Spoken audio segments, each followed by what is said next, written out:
ایک عام بندے کو دیکھیں، چلیں ہم نے یہ تو سیکھ لیا اس واقعے سے کہ ان کی نیت نہیں تھی، اور ظاہر ہے یہی ہمارا عقیدہ ہے، آپ نے بالکل درستگی بھی کی عقیدے کی،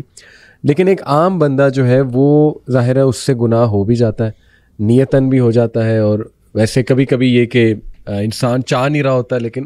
گناہ ہو جاتا ہے اس سے، تو اس کو کیا اللہ رب العالمین کے ہاں کس طرح سے توبہ استغفار جو ہے وہ کرنی چاہیے؟ دیکھیں آپ نے بڑا ایک نا دھیما سا فکرہ بولا، نیتاً بھی ہو جاتا ہے جی، حالانکہ نیتاً نہیں ہوتا۔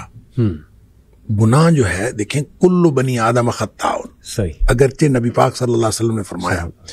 ہر آدم کا بیٹا خطا کار ہے، صحیح، ہر انسان سے خطا ہو جاتی ہے، بالکل ٹھیک، وخیر الخطائین التوابون، بہترین خطا کار وہ ہیں جو واپس آ جاتے ہیں۔ اللہ، اب مسئلہ یہ ہے کہ ہو جاتا ہے اور کر لیا جاتا ہے، اس میں فرق ہے۔ صحیح، نیتاً جو شخص کرے گا وہ تو کرے گا، صحیح، وہ پہلے نیت کرے گا صحیح، اور پھر وہ کرے گا، بالکل ٹھیک، لہذا گناہ کرنے والے اور گناہ جن سے ہو جاتا ہے ان دونوں میں فرق ہے۔ ٹھیک، دیکھیں جو شخص گناہ کرتا ہے، اللہ تعالیٰ نے سورہ نساء کے اندر بھی اس کی وضاحت فرمائی ہے، فرق بتایا کہ کچھ لوگ ایسے ہیں کہ جن سے گناہ ہوتا ہے ثم یتوبون من قریب، وہ فوراً توبہ کرتے ہیں۔ اللہ، اچھا، ایک یہ ہے کہ وہ گناہ کیے جاتے ہیں کہ جب موت قریب آ جاتی ہے پھر وہ کہتے ہیں کہ اب میں توبہ کرتا ہوں، ان کی توبہ اللہ قبول نہیں کرتا۔ اللہ، اب ان دونوں میں فرق ہے، فرق وہ نیت سے کرنے کا اور ہو جانے کا ہے۔ ٹھیک، اچھا، جو شخص نیت سے گناہ کرتا ہے میں ان کو کہا کرتا ہوں کہ یہ سیانے گناہ گار ہیں، اللہ، یعنی سوچ سمجھ کر گناہ کرتے ہیں، صحیح، اور سوچ سمجھ کر گناہ کرتا ہے انسان اس وقت کرتا ہے جب انسان اپنے آپ کو معاشرے کے ساتھ کمپیئر کرتا ہے، اور انسان کہتا ہے کہ معاشرے میں اتنے گناہ ہو رہے ہیں، صحیح، تو یہ میں ایک چھوٹا سا گناہ کر لوں گا تو کیا فرق پڑتا ہے۔ جب آدمی یہ سوچ کے گناہ کرتا ہے، حالانکہ صحیح، ایک تو انسان کی استطاعت کا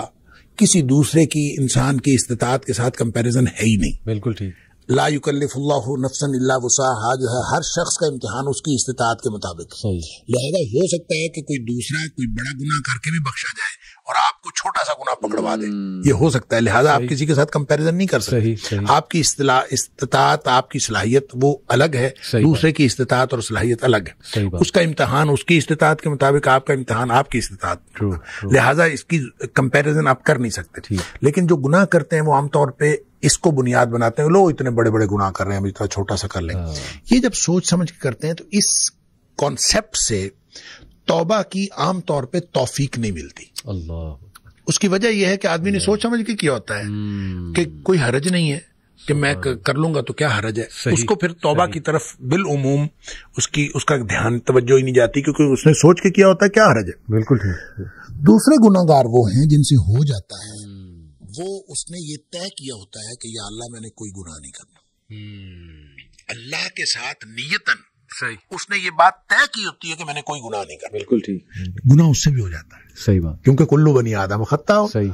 یعنی ایسا تو ہو نہیں سکتا کہ اس سے گناہ، اس سے گناہ کیوں ہوتا ہے؟ دو وجوہات کی بنیاد پر ہوتا ہے، یا جذبات کی مغلوبیت کی وجہ سے یا حالات کی مغلوبیت کی وجہ سے، صحیح، یعنی وہ اس کے حالات ایسے ہوتے ہیں کہ جو اس کو گناہ کی طرف لے جاتے ہیں، یا پھر اس کے جذبات، بعض اوقات انسان اپنے جذبات سے مغلوب ہو جاتا ہے اور انسان چل پڑتا ہے گناہ کی طرف، شہوات سے یا جذبات سے۔ اب جب وہ مغلوب ہوا اور مغلوب سے حالات کی وجہ سے کوئی کیفیت ایسی بن گئی کہ وہ گناہ میں وہ انوالو ہو گیا، صحیح، یا پھر جذبات ایسے اس کے اوپر حاوی ہوئے کہ وہ گناہ میں انوالو ہو گیا، ٹھیک، اس کا نتیجہ یہ ہوتا ہے کہ جو ہی حالات تبدیل ہوئے یا جو ہی جذبات ٹھنڈے پڑے، صحیح، چونکہ اس نے طے یہ کیا ہوتا ہے کہ میں نے زندگی میں کوئی گناہ نہیں کرنا، اللہ،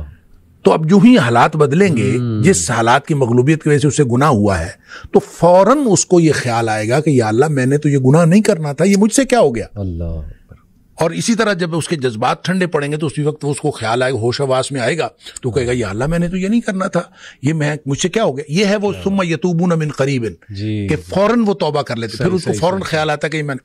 وہ جو ندامت اور شرمندگی اس کو ہوتی ہے، وہ جو پشیمانی اس کو ہوتی ہے، یہ ندامت اصل میں اللہ کو پسند ہے، کیا بات کہ انسان کو ندامت اور شرمندگی ہو کہ یا اللہ میں گناہ کر بیٹھا ہوں، میں نے تو یہ نہیں کرنا تھا. اور اسی طرح یہ جو رب انی ظلمت نفسی والی بات ہے، یا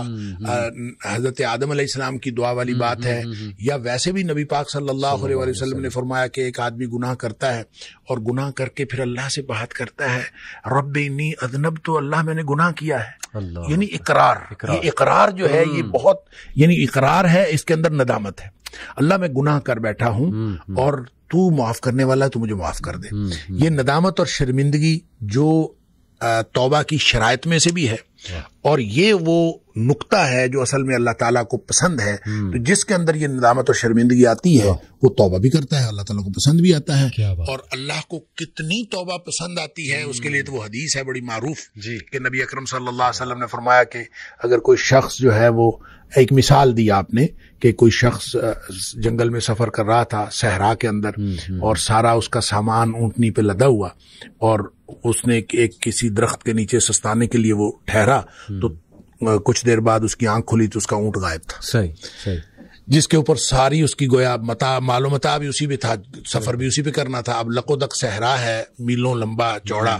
تو وہ ادھر ادھر دیکھتا ہے، اس کو کچھ نظر نہیں آتا. تو اس کا خیال یہ ہے کہ اب میں اگر چلوں گا تو بھی موت ہے، بیٹھا رہوں گا تو بھی موت ہے، اس کے علاوہ کچھ نہیں. تو زندگی سے مایوس ہو کے وہ بیٹھ رہتا ہے. تو تھوڑی دیر بعد پھر اس کی آنکھ لگتی ہے، اور اس کو پھر اس کی آنکھ کھلتی ہے تو دیکھتا ہے کہ اونٹ سامنے کھڑا ہے. اتنا خوش ہوتا ہے کہ وہ کہتا ہے اللہم انت عبدی وانا ربک، اللہ تو میرا بندہ اور میں تیرا رب. اور نبی پاک صلی اللہ علیہ وسلم فرمایا کہ اخطأ من شدت الفرح، اس نے یہ جو الٹ بات کہی، کہنا تھا کہ اللہ تو میرا رب اور میں تیرا بندہ، یہ جو بات الٹ کہی نبی پاک صلی اللہ علیہ وسلم میں اخطأ من شدت الفرح، اس نے خوشی کی شدت کی وجہ سے بات الٹ کی. یعنی اس کو سمجھ نہیں آئی، اتنا خوش تھا اس کو سمجھ نہیں آئی، اور وہ خوشی کی شدت کی وجہ سے الٹ بات کر گیا. نبی پاک صلی اللہ علیہ وسلم فرمایا اس شخص کو جتنی خوشی ہوئی ہے نا، اللہ کو اپنے بندے کی توبہ سے اس سے زیادہ خوشی ہوتی. کیا بات ہے، کیا بات ہے. اب اس کے بعد کیا بات باقی رہ جاتی ہے. سبحان اللہ. بہت بہت پر امید. یہ ایک تو حدیث، دوسرا ماشاءاللہ سمندر کو کوزے میں بند کرنے والی بات ہے کہ جو شخص عادتاً اور انٹینشنلی، ظاہر ہے کہ وہ اس طرح سے گناہ کرتا ہے، جیسے آپ نے کہا نا کہ پلانڈ ہو، یا آپ نے ایک لفظ استعمال کیا تھا کہ عقل مندی سے، کچھ اس طرح آپ نے کہا نا. میں نے کہا کہ یہ سیانے گناہگار، اللہ اکبر، اللہ اکبر، ان کو عقل مند گناہگار کہہ لیں. اللہ اکبر. تو وہ آپ نے بڑی خوبصورتی سے بیان کیا کہ اس کو توفیق ہی نہیں ہوتی. عام طور پہ توفیق نہیں ہوتی، اللہ تعالیٰ توفیق دے بھی دیتا ہے بعض اوقات، بالکل صحیح، لیکن بالعموم چونکہ اس نے سوچ سمجھ کر گناہ کیا ہوتا ہے، اس لیے اس کو ندامت نہیں، احساس ہی نہیں، ندامت نہیں، بالکل صحیح، تو وہ توفیق بھی نہیں ہوگی. اور دوسرا شخص جو اس کو تو ندامت لازماً ہوتی ہے. اللہ اکبر. جو ہی وہ جذبات یا حالات کی مغلوبیت سے باہر نکلتا ہے، جیسے وہ نارمل اسٹیٹ میں آتا ہے، لازماً اس کو، کیونکہ اس نے اللہ سے طے کیا ہو کہ یا اللہ میں نے گناہ کوئی نہیں کرنا، ہوتا اس سے بھی گناہ ہو سکتا ہے اگلے لمحے پھر گناہ ہو جائے. صحیح ہو سکتا ہے اگلے لمحے پھر گناہ ہو جائے، لیکن ایک دفعہ اس کو فوراً وہ ندامت اور شرمندگی ہوتی ہے، اور اللہ کو پسند. بہت بہت